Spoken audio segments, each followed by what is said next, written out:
نبی پاک صلی اللہ علیہ وسلم، ایک کھجور کا پیڑ اور لالچی آدمی۔ بسم اللہ الرحمن الرحیم۔ السلام علیکم۔ معزز خواتین و حضرات، سرکار دو عالم حضرت محمد صلی اللہ علیہ وسلم اپنے صحابہ کے درمیان تشریف فرما تھے کہ ایک یتیم جوان شکایت لیے حاضر خدمت ہوا۔ کہنے لگا، یا رسول اللہ، میں اپنے کھجوروں کے باغ کے ارد گرد دیوار تعمیر کرا رہا تھا کہ میرے ہمسائے کی کھجور کا ایک درخت دیوار کے درمیان آ گیا۔ میں نے اپنے ہمسائے سے درخواست کی کہ وہ اپنی کھجور کا درخت میرے لیے چھوڑ دے تاکہ میں اپنی دیوار سیدھی بنوا سکوں۔ اس نے دینے سے انکار کیا تو میں نے اس کھجور کے درخت کو خریدنے کی پیشکش کر ڈالی۔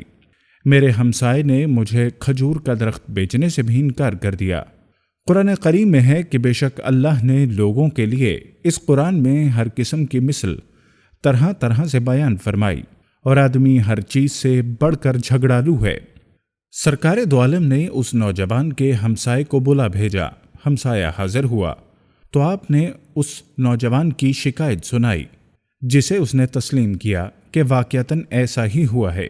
آپ نے اسے فرمایا، تم اپنی کھجور کا درخت اس نوجوان کے لیے چھوڑ دو، یا اس درخت کو نوجوان کے ہاتھوں فروخت کر دو اور قیمت لے لو۔ اس آدمی نے دونوں حالتوں میں انکار کیا۔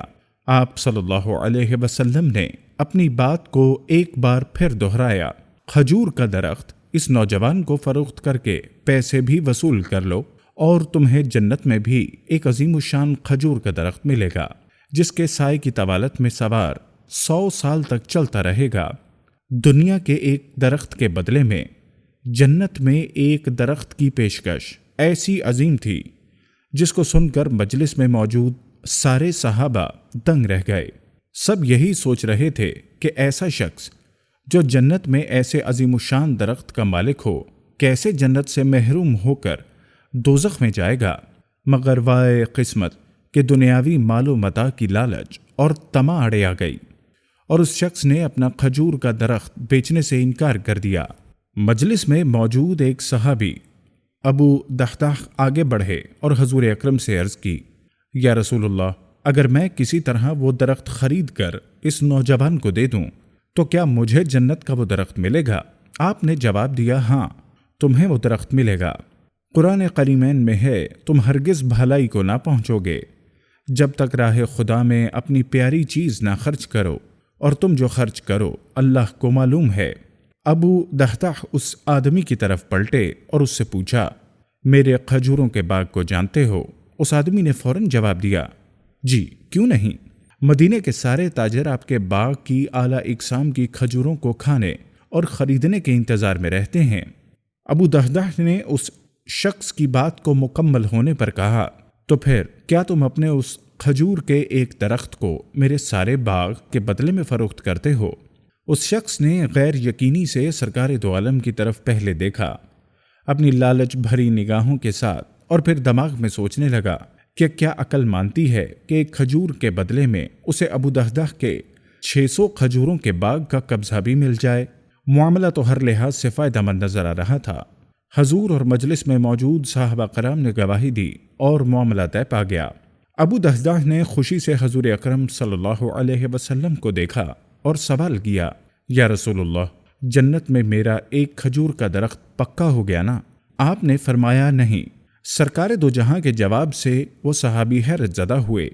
آپ نے اپنی بات کو مکمل کرتے ہوئے جو کچھ فرمایا اس کا مفہوم یوں بنتا ہے کہ اللہ رب العزت نے تو جنت میں ایک درخت محض ایک درخت کے بدلے میں دینا تھا، تم نے تو اپنا پورا باغ ہی دے دیا۔ اللہ رب العزت جود و کرم میں بے مثال ہے، انہوں نے تجھے جنت میں کھجوروں کے اتنے باغات عطا کیے ہیں، کثرت کی بنا پر جن کے درختوں کی گنتی بھی نہیں کی جا سکتی۔ میں تجھے پھل سے لدے ہوئے ان درختوں کی کس قدر تعریف بیان کروں۔ آپ صلی اللہ علیہ وسلم اپنی اس بات کو اس قدر دہراتے رہے کہ محفل میں موجود ہر شخص یہ حسرت کرنے لگا، اے کاش اس صحابی کی جگہ وہ ہوتا۔ ابو دحداح وہاں سے اٹھ کر جب اپنے گھر کو لوٹے تو خوشی کو چھپا نہ پا رہے تھے۔ گھر کے باہر ہی سے اپنی بیوی کو آواز دی، میں نے 4 دیواری سمیت یہ باغ، محل اور کنواں بیچ دیا۔ بیوی اپنے خامند کی کاروباری صلاحیتوں خوبیوں کو اچھی طرح جانتی تھی۔ اس نے اپنے خامند سے پوچھا، ابو دغدہ کتنے میں بیچا یہ سب کچھ؟ اس نے کہا، میں نے یہاں ایک درخت جنت میں لگے ایسے ایک درخت کے بدلے میں بیچا ہے جس کے سائے میں سوار 100 سال تک چلتا رہے گا۔ صحابی کی بیوی نے خوشی سے چلاتے ہوئے کہا، تو نے منافع کا سودا کیا، تو نے منافع کا سودا کیا۔ تفسیر ابن کثیر میں بھی یہی واقعہ مختصر الفاظ میں موجود ہے۔ ناظرین کرام، چند کرپٹ حکمرانوں اور بیوروکریسی کے لوگ آج کے اس دور میں دنیا اور مال و دولت کو حاصل کرنے کی لالچ اور ہوس اسے کھجور والے شخص سے بہت زیادہ بڑھ چکی ہے۔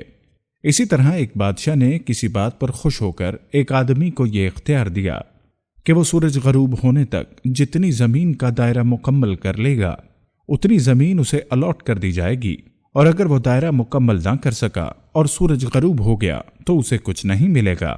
یہ سن کر وہ شخص چل پڑا۔ چلتے چلتے ظہر ہو گئی تو اسے خیال آیا کہ اب واپسی کا چکر شروع کر دینا چاہیے، مگر پھر لالچ نے غلبہ پا لیا اور سوچا کہ تھوڑا سا اور آگے سے چکر کاٹ لوں۔ پھر واپسی کا خیال آیا تو سامنے کے خوبصورت پہاڑ کو دیکھ کر اس نے سوچا اس کو بھی اپنی جاگیر میں شامل کر لینا چاہیے۔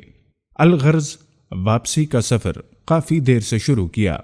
اب واپسی میں یوں لگتا تھا جیسے سورج نے اس کے ساتھ مسابقت شروع کر دی ہے۔ وہ جتنا تیز جلتا اسے یوں لگتا جیسے سورج بھی اس قدر تیزی سے ڈھل رہا ہے۔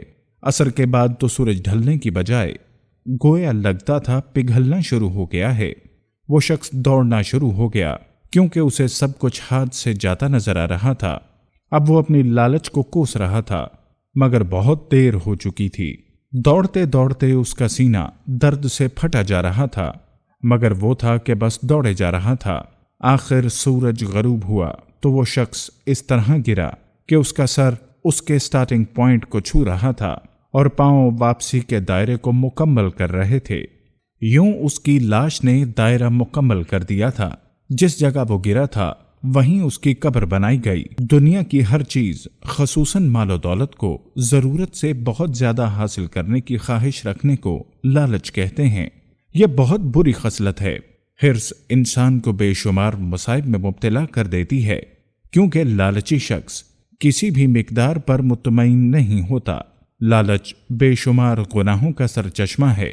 حدیث شریف میں ہے، اگر آدمی کے پاس 2 وادیاں بھر سونا ہو جائے تو پھر بھی وہ تیسری وادی کو طلب کرے گا کہ وہ بھی سونے سے بھر جائے، اور ابن آدم کے پیٹ کو قبر کی مٹی کے سوا کوئی چیز نہیں بھر سکتی۔ اور جو شخص اس سے توبہ کرے اللہ تعالیٰ اس کی توبہ کو قبول فرما لے گا۔ حضرت انس رضی اللہ تعالیٰ عنہ سے روایت ہے، رسول اللہ نے فرمایا، آدمی بوڑھا ہو جاتا ہے لیکن اس کی 2 چیزیں جوان رہتی ہیں، مال کی حرص اور عمر کی حرص۔ حضرت ابو امامہ رضی اللہ تعالیٰ عنہ سے روایت ہے کہ رسول اللہ نے ارشاد فرمایا، مرتبے کے لحاظ سے قیامت کے روز سب انسانوں سے بدتر وہ بندہ ہوگا جس نے دوسرے کی دنیا کی خاطر اپنی عاقبت برباد کر لی۔ ہماری دعا ہے کہ حق تعالیٰ عالم اسلام کو شدت پسندوں، انتہا پسندوں، مال و دولت جمع کرنے والوں اور اسلام کو بیچنے والوں، اسلام کو اپنے مفادات کے لیے استعمال کرنے والے لالچی لوگوں سے محفوظ فرمائے۔ اللہ تعالیٰ عالم اسلام کی مدد فرمائے اور اسلام کا پرچم پورے روئے زمین پر لہرائے۔ آمین یا رب العالمین۔